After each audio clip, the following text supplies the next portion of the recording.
The Road to New Wilderness, Part 9, by random appellation 468. Unlike the vast, open spaces of the garage, the armory was a cramped, claustrophobic place with machinery and assembly lines packed so tightly together that it seemed Jamie and I were slipping right past the busy workers. 6 long production lines snaked across the crowded room, manned by a crew of women that assembled components with robotic precision, chatting to each other above the noise. Betty operated small hand crank machines and churned out a steady flow of reloaded cartridges from piles of spent brass at the beginning of the line, some big, some small. One line produced huge rifle rounds as long as my hand, and still another dealt with monstrous steel casings the size of paper towel rolls, packed with extra care into straw-lined wooden crates. Far to the right, a wall of sandbags stretched to the ceiling with a doorway in it marked shooting range. Always wear ear protection. To my left, a chest-high counter separated us from the rest of the workshop, and close to a dozen men were busy working behind it with huge machines, mills, lathes, and hydraulic presses the size of truck engines. One of the workers, a tall, lanky guy with curly hair, looked up from his task and spotted us. He walked over to the counter, pulling his round welder's goggles higher on his forehead, and leaned forward on one elbow with an ornery grin. "Hey, pretty lady. Going my way." "Easy there, cowboy." Resting her hip against the counter, Jamie jerked her head at me. "I got a newbie here. This is Hannah Brunn. Hannah, this rascal is Andrew Hobman, chief armorer and professional troublemaker." Andrew straightened up at that, whipped his hand clean on his apron, and reached across the sheet metal countertop to shake mine. "Welcome to the madhouse." I couldn't help but smile. Something about his carefree demeanor putting me at ease. "Thanks. It has been a crazy morning." "Ha! She's got jokes!" Andrew's grin brightened, and he threw a wink at Jamie. "I like her already. So, I take it you're looking for a bang stick?" My expression slipped a little, and I blinked at him. "A what?" Jamie rolled her eyes. "A gun. You'll have to excuse him. He gets overly stimulated around firearms." "And around you." Andrew's mouth drew into a line halfway between serious and mischievous, one that froze Jamie to the spot and brought a rosy blush to her face. "Behave!" She tried to snap at him, but the grin she wore and the way she had to stifle a giggle told me everything I needed to know. I dropped my gaze to my shoes, so neither of them could see my disappointed grimace. "Is everyone in the world in a relationship but me?" "So, run." Andrew turned his attention back to me and sized me up like we were in a boxing ring. "What are you looking for?" "Not much in ways of options right now, what with all our metal being put towards the mechanized weapons, but I've got a few basic choices that could suit you." Grateful for a distraction from my intrusive thoughts, I glanced at the Kalashnikov hanging from Jamie's shoulder. "Well, I don't know, honestly. I've never really used a gun before." "A newbie in more ways than one, eh?" Andrew tapped his chin in thought, then held up a finger to dart back into the workshop. "Let me see what I've got." I waited with Jamie, who seemed just as curious as I was, the two of us craning our necks to see what Andrew was up to. He stood out of sight, and above the whine and hum of machinery, I could just discern him muttering aloud to himself. "Nah, too much recoil. Not bad. There's not much ammo for it. Nope, still gotta fix this one. Aha!" Re-emerging a few moments later, he placed a bundle wrapped in oily rags on the countertop, beaming with pride. "So, it might be a little unconventional for a newcomer, but you seem like the kind who can handle it. Behold, the Hopman Type 9. The gun was machined from round steel tubing, with a wooden stock on the back and a strap made from what looked like an old belt. A curved magazine stuck out of the bottom of it, and the stubby sights were welded onto the top of the tube that held the short barrel. The entire thing glued to a dull black screen. Black skateboard tape had been wrapped around the pistol grip behind the trigger guard, and the words AH Type 9 were stamped into one side of the receiver. Despite my nervousness about the prospect of shooting, I'd never seen a gun up close, and picking it up, I marveled at the weight of the weapon in my hands. "I designed this one myself." Andrew pointed to each part of the firearm with earnest. "Almost everything is made here in the armory, since we don't get much outside contact these days.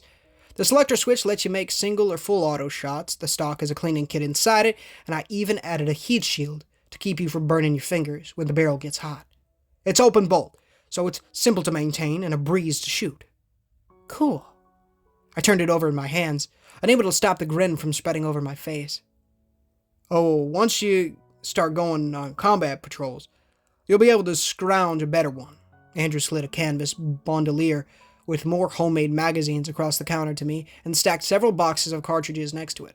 After all, 9mm won't do much against anything bigger than a horse, but you can keep this one as long as you want. Just take good care of her. She's one of my best, after all. My eyes widened, and I realized that he meant I could keep it. Wait, really? It's mine? Of course! Compliments of Hotman Arms, Incorporated. Andrew made a mock bow, reached behind the counter, and produced a brown leather belt lined with a few small pouches. A knife hanging from a scabbard on the side. Now, this is your war belt, good for carrying small things like spare bandages, a compass, or extra ammo for when you get paid. I even threw in a free blade, forged just this morning. You can make more money running errands for the workers or researchers outside the walls. Just remember to pull your weight, and pay your fair share in taxes. At the reminder of what such weaponry was for, I felt a churning in my guts. On one hand, I'd just been given my first ever gun, for free no less. On the other hand, that was because I would soon be going out, at night, to fight monsters that would give serial killers nightmares. It was as though I'd stumbled into an apocalyptic Christmas, a prospect, both exciting and terrifying. Unabashed by my trepidation, Andrew set his hands on his hips and prided his workmanship. I already put your first week's salary in the little pouch, so be sure to check out the market for stuff you might want to add, like a holster in case you come across a nice handgun. Technically, it's cheaper to find a pistol out in the zone, but who knows how its last owner treated it. If you want quality, the armory can give you the best money can buy, with free repairs and modifications. A true artist. Jamie threw him a devilish smile as I slung the strap of the gun over my shoulder. You off tonight? Andrew winked. Name a time and place. She leaned across the counter to press her lips to his cheek. I'll come find you. I'll be waiting in shower 5 then. He crooned back to her and waved goodbye as we headed for the range. It was much cooler and quieter on the other side of the sandbag wall, and a wooden partition separated us from a series of small tracks on the concrete floor that held cardboard cutouts in various silhouettes. Grabbing some earmuffs from a nearby rack, Jamie showed me how to load the little pistol cartridges into the magazines from my gear and coached me on the basic rules for gun safety. Before long, I stood at the firing line, a set of protective earmuffs on my head, the weapon in my hands. Now, since this is a submachine gun, Jamie nudged my feet into a proper shooting stance with her boot tip and pointed to one of the targets, a piece of paper with a vaguely human silhouette drawn on it in blank marker. It's going to jump around a little when you're shooting full auto, so hold on tight. It's not like in the movies where you spray and hit everything. You've got to use short bursts, or you're just wasting ammo. I gulped, my nervousness returning. Okay. She met my eye and made a sly grin. You'll be fine, trust me. Once you get into guns, you never want to go back. After a few more instructions on some marksmanship fundamentals, the time came, and I pushed the little metal switch from safe to semi, as Jamie instructed. Letting out a shaky breath, I squeezed the smooth, cold trigger. A puff of smoke sprang up in my field of vision, and the gun jolted slightly in my hands, but other than a small nudge against my shoulder, it remained in place. I had half expected some painful jab, some horrible explosion or uncontrollable jump of the weapon, and the smoothness of it both surprised and confused me. Had I even fired it at all? The cardboard cutout I was aiming at jerked, and I noticed a little hole in it. There you go! Jamie stood to my left, her arms crossed in satisfaction. Just aim a little lower and to the right. Once more, I squeezed the trigger, and shot by shot, my tension melted away. Andrew's gun had almost no recoil, and despite the homemade sights, it was easy to aim with. The smoke wasn't too bad and dissipated quickly, so I sent bullets into each of the little cardboard cutouts, my aim improving by the minute. Now, Jamie pointed to my selector switch with a knowing glint in her eye. Go full auto and give the trigger a light squeeze. My throat tightened up again, and I wondered about potentially losing control of the gun. But I did as I was told. Squinting down the stubby sights of the gun, I tapped the gun's sheet metal trigger. Like an old-fashioned typewriter, the little gun chugged along in my grasp, spitting out a rain of brass casings from the ejection port on the right side. As it turned out, full auto was fast, but controllable, and I managed to get at least 5 bullets in each target with light touches on the trigger. Jamie turned on the shooting range's electric track system, making the targets move, and that added more of a challenge to it, which I found I rather enjoyed. She taught me how to change magazines at speed, and when the bolt clicked empty on my last magazine, I was grinning from ear to ear, the acrid smell of cordite in my nose. Okay, I can see why people like this. Told you. Jamie picked up a dental tin pail from the corner and held it out to me. Now, for the glorious part. Brass cleanup. Then we can introduce you to the wonderful world of firearms maintenance. I squatted with her on the cement floor, gathering the smoking casings so the women just on the other side of the wall could reload them, and felt bold enough in that moment to throw her an inquisitive look. So, you and Andrew, huh? Jamie made a modest shrug, her pleased smile tinging red around her cheekbones. He's nice, always generous, and he makes me laugh. Not like some of the creeps who wanted to play grab-bang in high school. Plus, since he's good at what he does, Sean doesn't really send Andrew on many patrols. So, you know, I don't worry as much. That last bit stole some of the warmth from her, and Jamie's face clouded in thought as she turned a spent pistol casing over in her palm. Pain rippled through her expression, and I remembered what Jamie had told me in her room. What she'd lost. A world long gone, like last year's leaves, rotted beneath the summer sun. And just last week I was feeling sorry for myself for sleeping alone. You guys are good together. I met her gaze, trying to encourage her as best I could. You're really lucky. She flashed me a grin, and Jamie stretched to crack her back.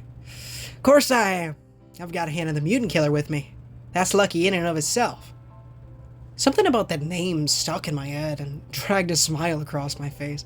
For once, it didn't feel like something given out of pity, or as a reflection of someone better than me.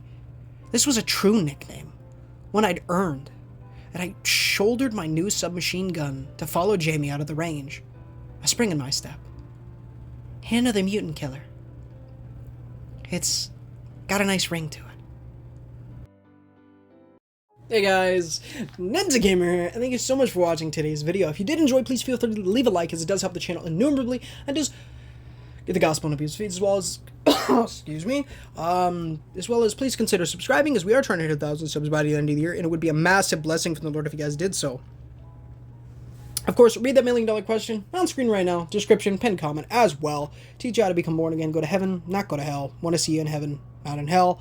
Of course, I'll teach you to repent of your sins and trust in the good Lord Jesus Christ, as well as read the Holy Bible daily, pray daily, and evangelize people afterwards. Yeah.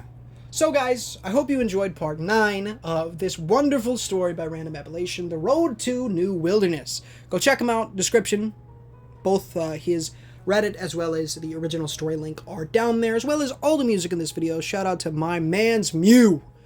Gosh, he's great at making music. I really hope he makes a 10-year anniversary of Lost World, but seeming as he didn't, he uploaded Descent of Night and Wind's Wreck on their days, and he didn't do it for Lost World. I don't think he will, which is really unfortunate, because I was really looking forward to Lost World's 10 a year, but I digress. Anyways, how are we doing today, guys? I'm sorry it's taken a couple days to get this out. I wanted to kind of, I was really into, still am, a former stalker has been texting me, or texting me this morning, which is a great story. If you haven't watched it, please go do so. It's a great series made by Tiro 1000. Amazing guy. Such a good story, and one that I absolutely love, and I feel it is one of my best works so far. So, thank you for letting me narrate, well, all of y'all.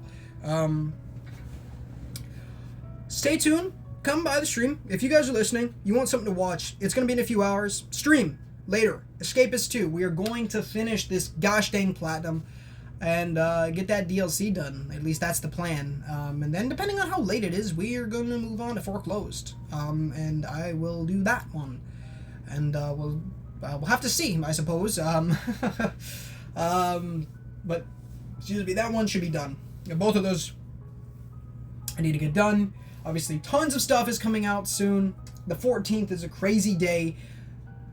Indigo Disc, Help Wanted 2, Dead by Daylight's Christmas event. So much going on in the world, in the world of gaming.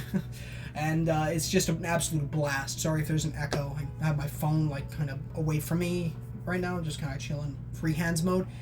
But yeah, that's kind of the plan. I'm really excited. Fortnite's also doing some crazy stuff, making it like a hub for like everything that you could ever want, which is honestly awesome. If you guys haven't played Fortnite this season, I highly recommend. It's free on every single thing that you can get. It's even on like phones. So if some of you don't have any consoles, unfortunately, check it out. Okay, Fortnite, it's been going strong for like the last, gosh dang, 6 freaking years at this point, and it's just a great game.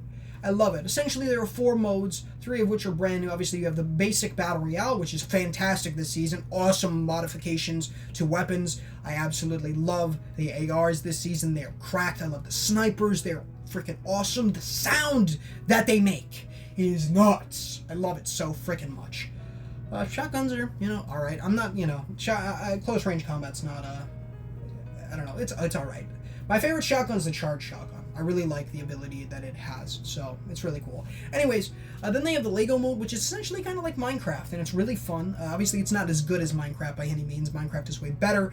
I think that if they want to really start updating and more with this mode, I think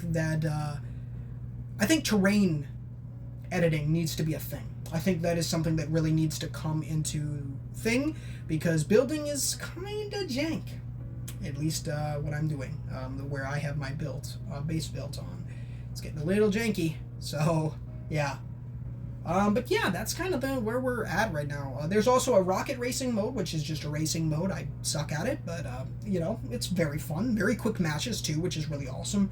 And then there is like a Guitar Hero mode, which I find really awesome, and they have a lot of really good songs on there. I've bought one song, Mr. Brightside by the Killers. Great song. If you haven't ever listened to it, go check it out. But I brought that one. That's in the playlist, my music playlist. You can look in the playlist section if you want to check that out. But yeah, that's in my playlist. I love that. I love the band. I love the song. It's amazing. So yeah. And then they also have like a battle pass kind of thing for it as well. And there's 3 songs in there that will, unless they're added later on, they would be, kind of lost to time. So I kind of want to do it. It's definitely, I'm freaking farting like crazy, dude. It's definitely worth it, I think. But it's like 1,800 V-Bucks, and I don't know. Apparently, I was talking to Tori. Shout out to you, Tori, brother Tori at GameStop. But he was saying that PS3 is shutting down the servers. Don't quote me, because I did some research and I couldn't get nothing. Couldn't get zilch out of anything. I watched this like 3-minute video. People were like, "Nice clickbait, man." It's like, it probably is, honestly. I don't know. But him saying that to me was like, okay, I need to buy Minecraft Story Modes DLC, the chapter, or the episode 6, 7, and 8, which obviously I need to do anyways, but because they're on the PS3. Honestly, that was a decision that I wanted to get a quick, easy platinum from, and the fact of the matter is, something was wrong with it. I couldn't build. Obviously, that is very much something that needs to happen for story progression. So yeah, that sucked. I haven't touched it since then, so really cool. I didn't know Patton Oswalt, I believe that's his name, did Jesse's voice, or the male Jesse. Obviously, the woman Jesse, I'm not sure who voices her, but You know, I play as men in video games. I'm a man, so I'm not exactly, I know a lot of guys play as women. You know, I don't know. It's your choice, I suppose. Not necessarily a terrible thing. But, you know, I don't know. Interesting. You know, in Yokai Watch, the original, I'm Katie for my second playthrough, so I don't know. I just wanted to do it. Nowadays, with Yokai Watch 2, like I say nowadays, the game's been out for freaking ages at this point, but probably came out like 2015, 2016, so it's like an 8-year-old game, 9-year-old game. Son of a binky bonky. Really? It's that old? Frick me, bro. Yokai Watch is great. It's such a shame that 4 isn't getting ported to Switch. Gosh dang, that is an injustice that needs to be fixed. I love Yokai Watch. I have 3. It's very difficult, in my opinion. I haven't really sunk a lot of hours into it, which is really an injustice in and of itself that I need to go and back and do. It's not a physical copy for anybody who knows, is knowledgeable in 3DS collecting. Obviously, that sucker's about 200 bands, and, well, you know. If I had that kind of money, I would probably be buying a new mic for the PC. Although, it's not too bad over there. I don't know. At least on PlayStation, it's not a bad mic, but maybe on PC, I don't know, it's peculiar. I wouldn't mind getting one like Braden has. I think that's where the approach I would be doing. So, you know, but yeah. Alright guys, I'm gonna let you go because I've been talking quite a while, like 6 minutes, and I guess it's been about 8 now. So yeah, I really probably shouldn't be doing. I just like to talk and I like to tell you guys about my day, or at least about what's going on in the future, because it does involve the channel, you know, to an extent. I could talk for hours. I've talked about it before. I can talk for ages. I got a lot to talk about. I like to talk a lot. So yeah. But stay tuned. Again, I'd love to be able to stream the DLC for you guys. I don't know if I'll be able to, unfortunately. Love to be able to make an awesome like movie out of it, or make just separate videos. I don't know. Or make separate videos and then combine them into a movie. You know, honestly, that's probably the better form of content. Have a steady base thing, and then whenever it gets published, you know. It's just it's nice. It's really nice. Alright, I love you guys. I will talk to you very, very soon. Apparently, also, Help 1 and 2 is digital only for the time being. Can't say I approve of that decision, but of course, it'll probably get a physical copy at some point, and we are going to be getting it, just not right yet. Aiden doesn't have access to his money at the moment, but he will. He had to get a new card because our bank is a joke. It's a good bank and it's very good on security, but it's just they just, for some reason, they couldn't switch his bank account to an adult account, even though he's 18, so he is an adult, and it doesn't exactly matter, I guess, to them. It's weird. I don't know. It's got good features, but, you know, I digress. Alright, I'm gonna end it here. I love you guys so very much. Thank you for sticking by me and being here. I love ya. Thanks for tuning in. Of course, if you haven't done so, I'll do all those things. I love you guys. God bless ya. Of course, this is Ninja Gamer. Signing off.